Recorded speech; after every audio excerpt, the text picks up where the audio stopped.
Buen dia! That's Papiamento for hello or good day.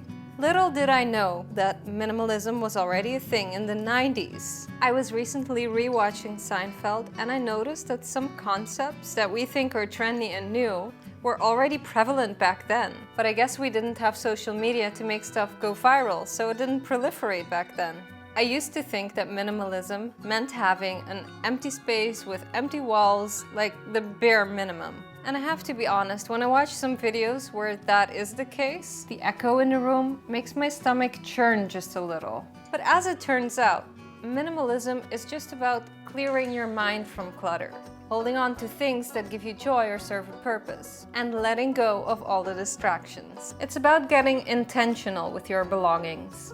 As Joshua and Ryan from the minimalists.com would describe it, minimalism is a tool that can assist you in finding freedom. Freedom from fear, worry, guilt, overwhelm, depression, and freedom from the trappings of consumer culture. For years I've been trying to declutter my life, but I'm also an artist/craftsperson, which makes it really hard to cut down on the amount of stuff I own.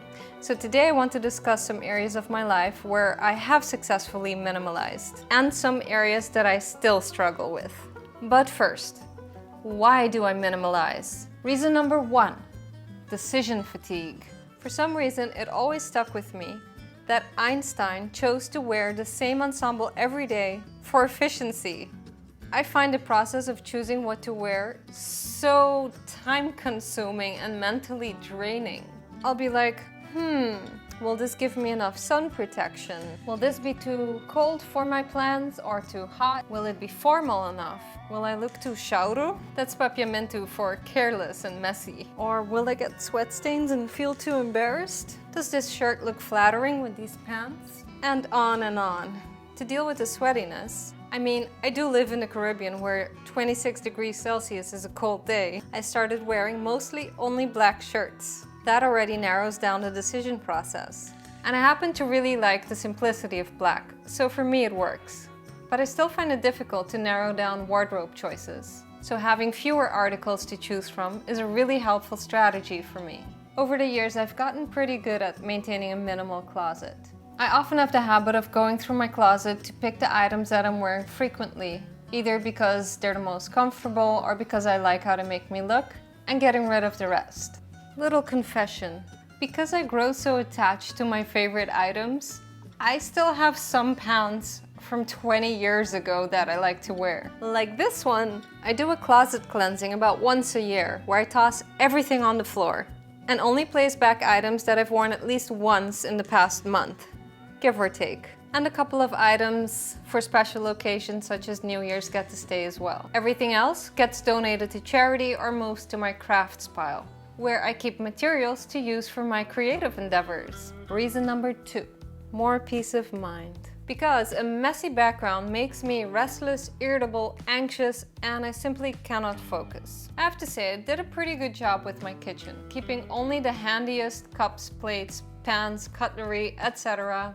that had proven to be my favorites, and just a couple of extra in case of guests. So my closet and my kitchen are pretty successful minimalist areas. The reason I still struggle with my other belongings is because I'm a craftsperson.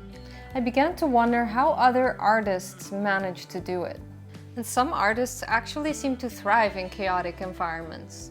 But I definitely feel better in a peaceful space. I didn't know if I would ever be able to reconcile my artistry with my minimalism goals. And I was starting to believe that the terms were contradictory, until I stumbled upon a blog, which explained that crafting actually is a minimalist practice. Because crafting can improve your emotional well-being, and when we're using old items to make new stuff, we're actually being less wasteful. I did make a couple of handy and visually appealing storage spaces for my crafts, just so they wouldn't be laid out all over my workspace, because my living space is also my work studio.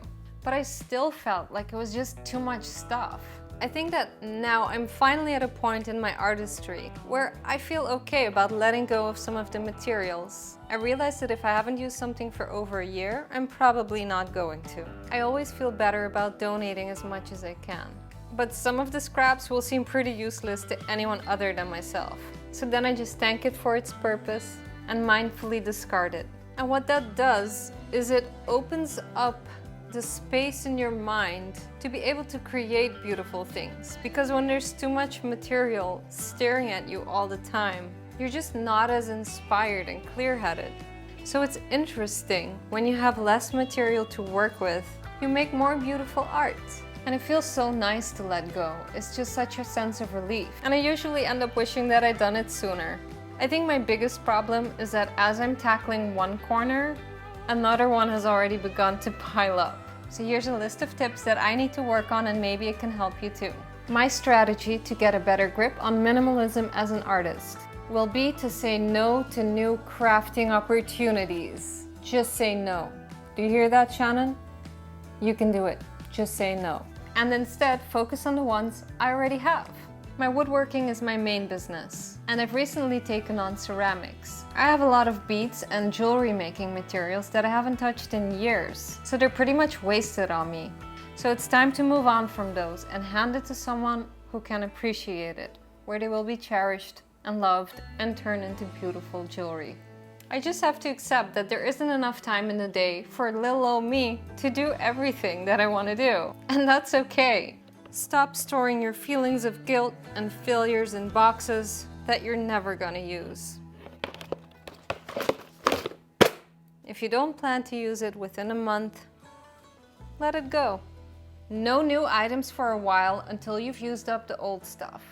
If you're not gonna use it today, store it away for another time. Don't leave it hanging around on the counters, taking up precious mind space. As for half-finished prototypes, like a project that you started and then never quite finished, it wasn't a failure. Was it not Thomas Edison who said, "I have not failed. I just found 10,000 ways that didn't work." So it's okay to move on from those projects and let them go. As crafters, we can see the potential in anything, everything. Everything has potential to be something beautiful and great. We can take a few old materials and turn them into something brand new and amazing. And I think that's why it's so hard for me to part with things, because I always think, well, one day I'm sure I could use it for something and it'll be perfect.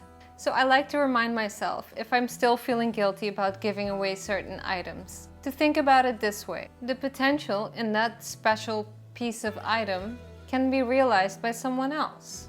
And I look forward to being one step closer to more peace in my mind. It was interesting to me to find YouTubers like Matt Diavella discussing the presence of minimalism and saying that it is no longer trending. But that doesn't mean it will no longer be a relevant tool towards mental freedom from the prison of possessions. It simply means that it's now become a household concept that everyone's aware of. Thank you for sticking around. Let me know if you found this video helpful. And maybe you have some tips for us artists on how to live a more minimalistic life. I would like to hear about it in the comments. Oh, and don't forget to subscribe if you'd like to see more. Ayo! Where was I? I have not... It's not a lot of life on that thing.